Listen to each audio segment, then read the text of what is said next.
மற்ற கம்போஸ்ட் மாதிரி நம்ம காய்கறி கழிவு அப்புறம் பழத்தோலெல்லாம் இதில் போட போகிறதில்ல.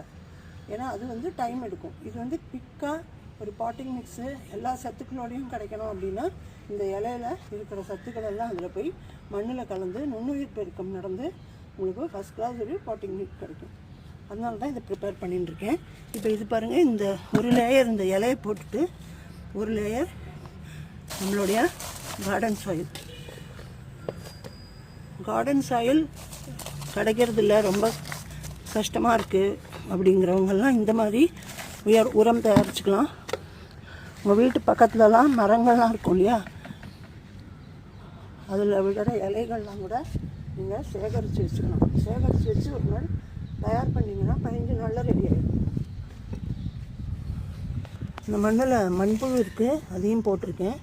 அதை தவிர நுண்ணுயிர் பெருக்கத்துக்கு நம்ம இந்த கார்டன் சாயில் தவிர இன்னும் ஏதாவது போடலாம். அதில் என்னென்னு அப்புறம் சொல்கிறேன், ஸ்கிப் பண்ணாமல் பாருங்கள். இந்த மாதிரி வாழையோட தண்டு பாருங்கள், நல்லா காஞ்சி போய் உதிர்ந்து கிடக்கு. இது வந்து நல்லாவே பிரேக் ஆகிடுது. இப்போ இது போட்டால் நல்லா ஒரு உரமாயிடும். அதை தவிர வாழை இலையும் இருக்குது பாருங்கள், இது ஈஸியாக பிரேக் ஆகிடுது. என்கிட்ட இது நிறைய இருக்கிறதுனால நான் வாழையோடது எடுத்திருக்கேன். இது வேஸ்ட் பண்ண வேண்டாம், நீங்கள் வேறு இலைகள் கூட எடுத்துக்கலாம். இது மேலே ஒரு லேயர் மண்,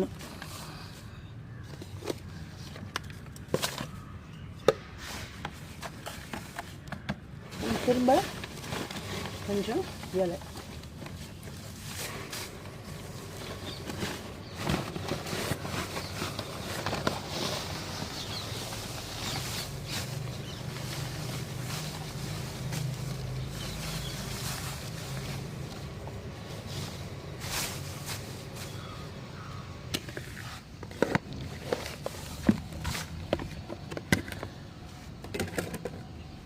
இந்த மாதிரி நீங்கள் பக்கெட்டு ஃபில் பண்ணிக்கலாம்.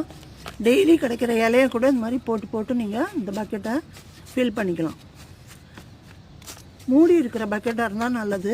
அப்படி இல்லைன்னா நம்ம வேறு ஏதாவது மூடி போடணும்.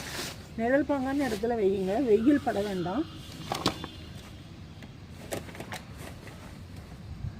இப்போது இது வந்து மக்கறதுக்காக நம்ம கொஞ்சம் மாய்ஸ்சராக வச்சுக்கணும் மண்ணை. அதுக்கு வந்து நான் இங்கே வந்து இந்த வரட்டியாக ஊற வச்சு தண்ணி வச்சுருக்கேன்.